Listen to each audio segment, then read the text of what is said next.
ത്രൈഗുണ്യാത് ഭിന്നരൂപം ഭവതി ഹി ഭുവനേ ഹീനമത്യോത്തമം ജ്ഞാനം ശ്രദ്ധാ ച കർത്താ വസതിരപി സുഖം കർമ്മ ചാഹാരഭേദ ത്വച്ഛേത്രത്വന്നിഷേവാദിതു യദിഹ പുനഃത്വത്പരം തത്തു സർവം പ്രാഹുർനൈർഗുണ്യനിഷ്ഠം തദനുഭജനദോ മംഷു സിദ്ധോ ഭവേയം. ത്വയ്യേവ ന്യസ്തചിത്ത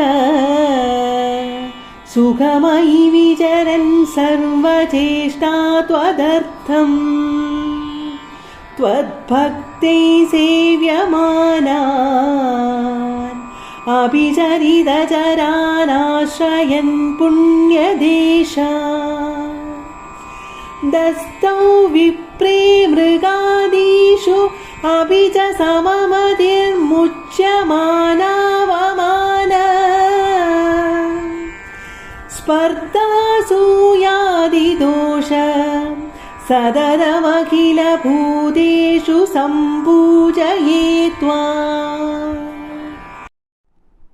ശ്രീമദ് നാരായണീയം 97-ാം ദശകം ഉത്തമഭക്തി പ്രാർത്ഥനയും മാർക്കണ്ഡേയ കഥയും. ശ്ലോകം 1.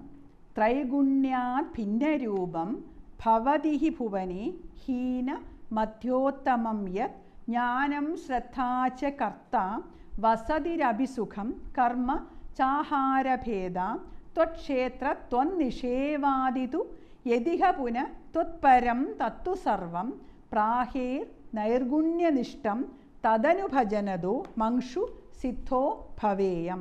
ഭുവനേ യത് ത്രൈഗുണ്യാത്, ഭുവനത്തിൽ ലോകത്തിൽ ഏതൊന്നുണ്ടോ അത് ത്രൈഗുണ്യം കൊണ്ട് സത്വരജതമോ ഗുണങ്ങളുടെ ബന്ധം കൊണ്ട് ഭിന്നരൂപം വേറെ വേറെ രൂപങ്ങളുള്ളവയായും ഹീനമധ്യോത്തമം ഹീനം മധ്യം ഉത്തമം എന്ന് ഭേദമുള്ളവയായും ഭവതിഹി ഭവിക്കുന്നുവല്ലോ.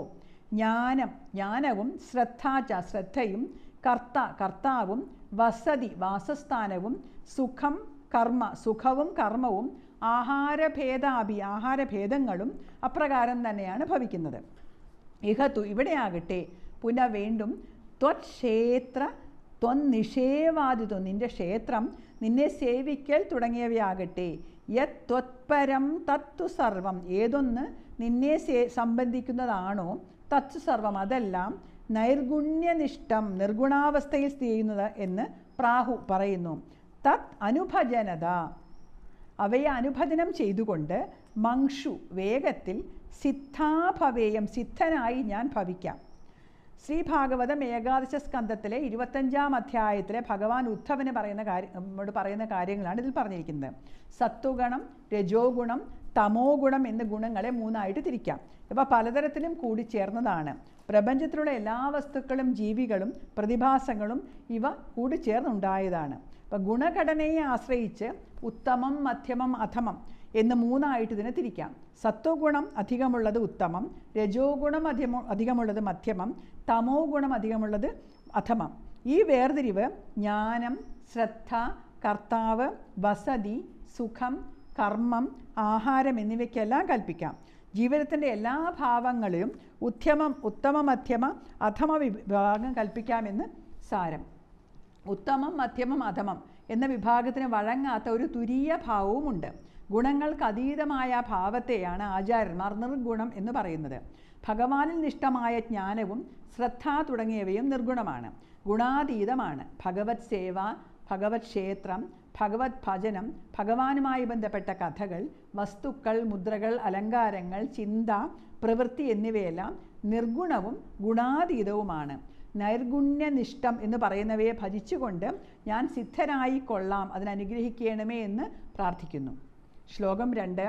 ത്വയ്യേവ ന്യസ്തചിത്ത സുഖമയി വിചരൻ സർവചേഷ്ടാ ത്വദർത്ഥം ത്വദ്ഭക്തേ സേവ്യമാനാൻ അഭിചരിത ചരാൻ ആശ്രയൻ പുണ്യദേശാൻ ദസ്യോ വിപ്രേ മൃഗാദിഷ്വഭിച സമമതിർ മുച്യമാനാവമാന സ്പർദ്ധാസൂയാദിദോഷ സതതമഖിലഭൂതേഷു സംപൂജയേ ത്വാം.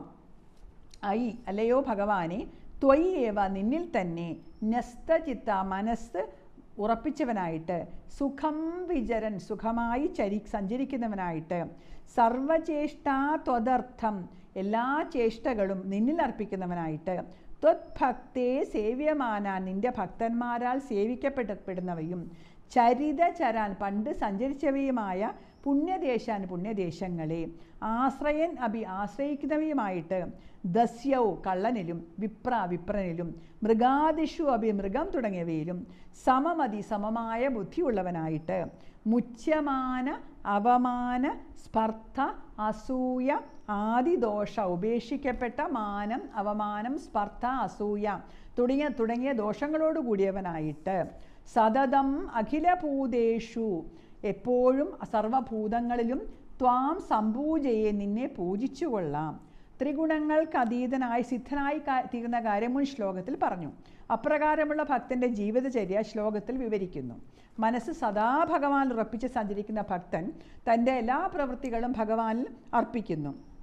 ഒരു പ്രവർത്തനമേ ഭഗവാനിൽ അർപ്പിച്ച് സഞ്ചരിക്കുന്നു എന്ന് സാരം.